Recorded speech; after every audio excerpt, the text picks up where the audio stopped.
Hello everyone, it's Angie here at Beads and Plenty More. Today I thought I'd show you how to do these star seed bead earrings, so these little fringe earrings. So I've got 5 little fringes of seed beads coming off of these into a bead cap. So I'm going to set these guys aside and I'll show you. We'll get started. I will post a full supply list at the very end of this video that gets, if you want to screenshot that to do your shopping. But I'm working with 4-pound Fireline. You could also use NYMO, either B or D, and I think you probably could use 4 or 6-pound Fireline.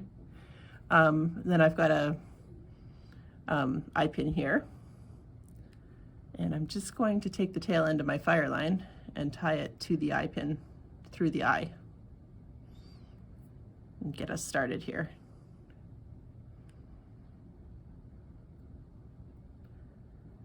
So any sort of knot that won't pull loose. And then I've got a size 8 seed bead. This is going to get hidden by the bead cap, so you don't have to worry about what color it is or anything. But I'll explain its use in a minute here. And then to do my first of the fringes, I need to put 25 seed beads on.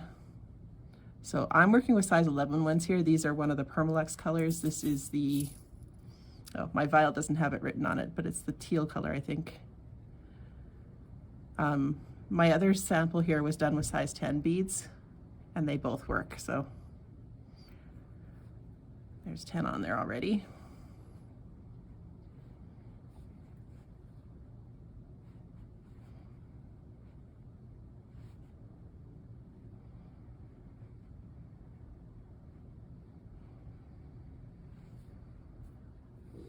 Five more here. Okay, so there's my 25. I'm going to slip one of my metal stars on. You could use pretty much anything between 4 and 6 millimeter on these tail ends here. So you could use a crystal rondelle, or you could use another different metal bead. This is about a 6 millimeter star, so you can see that it works quite well on the bottom here.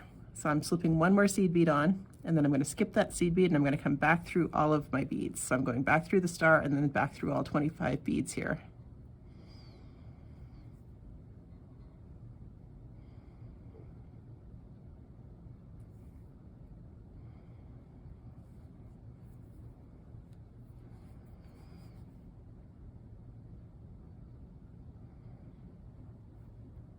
And I'm going to come back through that size 8 bead. I'm going to go through the loop of the eye pin. So now you can see I've got a loop of seed beads here. I'm going to pull everything, so I'm going to hold the bottom here, and I'm just going to pull my tail. Sometimes you have to loosen the bottom up to make it work. So here's where that size 8 seed bead comes in handy. It's still loose. Because when I stitch back down, I'm going to stitch through it, and what it does is it keeps all of my fringe pieces oriented downwards so that they all fit in the bead cap nicely. So every time I come down with a fringe, I'm going to stitch down through that bead, and it of course gets hidden by the bead cap here. So every time I stitch down with another fringe here, I'm going to add 5 more seed beads. So this one had 25, my next one will have 30, 35, 40, and 45. But I'm going to skip ahead here. I've got the other one ready to go. So as you can see, I've come up and I actually used my tail end and tied my 2 ends together just to finish this off. And you could put a dab of glue on that knot if you needed to. So then I've got a bead cap here. Now this one needs to have about a 6 millimeter hole, inner diameter hole. You could probably get away with a 5 or 7 millimeter too, but this one happens to be a 6 millimeter. So I'm slipping that over my beads, and I'm going to fold it nice and tight up against the beads to hold everything nice and tight down there and to hide my 8 millimeter seed bead, or size 8 seed bead.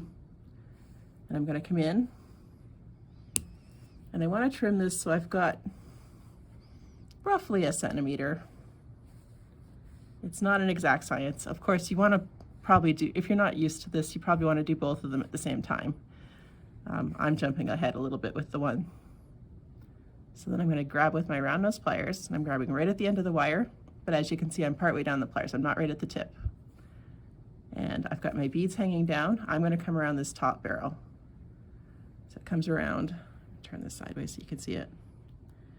And what I want to have happen is I want the bend in my wire to kind of be where the tip of my wire ends up. So there's my loop. I'll just open it up a little bit. I usually don't slip my ear hook on until after I've made my loop, and that gives me a nice round loop and everything. So as you can see, they finish up pretty easily. And I'll get the other one done and I'll show you a finished product. Have a good day.